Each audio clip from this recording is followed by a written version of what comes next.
മലങ്കര മാർത്തോമ സുറിയാനി സഭ കുന്നംകുളം രൂപതാ bishop reverend doctor Mathews Mar Makarios Episcopa Panakkad സന്ദർശിച്ചു. സാദിഖലി ശിഹാബ് തങ്ങൾ, പി കെ കുഞ്ഞാലിക്കുട്ടി എന്നിവർ ചേർന്ന് സ്വീകരിച്ചു. കഴിഞ്ഞ ദിവസം രാവിലെ 9 മണിയോടെയാണ് ബിഷപ്പ് സൗഹൃദ സന്ദർശനത്തിനായി പാണക്കാടെത്തിയത്. തുടർന്ന് 1 മണിക്കൂറോളം സമയം ചിലവഴിച്ചു. പുതിയ കാലത്ത് ഒന്നിച്ചുള്ള മുന്നോട്ടുപോക്കിനെക്കുറിച്ചും വിവിധ കോണുകളിൽ നിന്നുയരുന്ന അപശബ്ദങ്ങളെ നേരിടേണ്ടതിനെക്കുറിച്ചും സംസാരിച്ചു.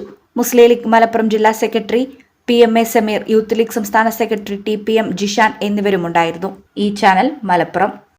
ആഘോഷങ്ങളുടെ ആനിവേഴ്സറി കാലം ഓഫറുകളുടെയും കവിത ഗോൾഡൻ ഡയമണ്ട്സിൽ ഏപ്രിൽ 5 മുതൽ മെയ് 31 വരെ ഗ്രാൻഡ് ആനിവേഴ്സറി സെലിബ്രേഷൻ. ദിവസേനയുള്ള നറുക്കെടുപ്പിലൂടെ തിരഞ്ഞെടുക്കപ്പെടുന്ന ഒരു ഭാഗ്യശാലിക്ക് മേക്കിംഗ് ചാർജ് സൗജന്യം. ഡയമണ്ട് മേക്കിംഗ് ചാർജിൽ 50% വരെ ഡിസ്കൗണ്ട്. 2.5% പണിക്കൂലിയിൽ തുടങ്ങുന്ന വെഡിംഗ് സെറ്റ് കളക്ഷനുകൾ. വമ്പിച്ച കളക്ഷനുകളുമായി ചെയിൻ ആൻഡ് ബാംഗിൾ ഫെസ്റ്റ്. കൂടാതെ ഓരോ പർച്ചേസിനും ഉറപ്പായ സമ്മാനങ്ങൾ. വേഗമാകട്ടെ, ഈ ഓഫറുകൾ മെയ് 31 വരെ മാത്രം. കവിത ഗോൾഡൻ ഡയമണ്ട്സ്.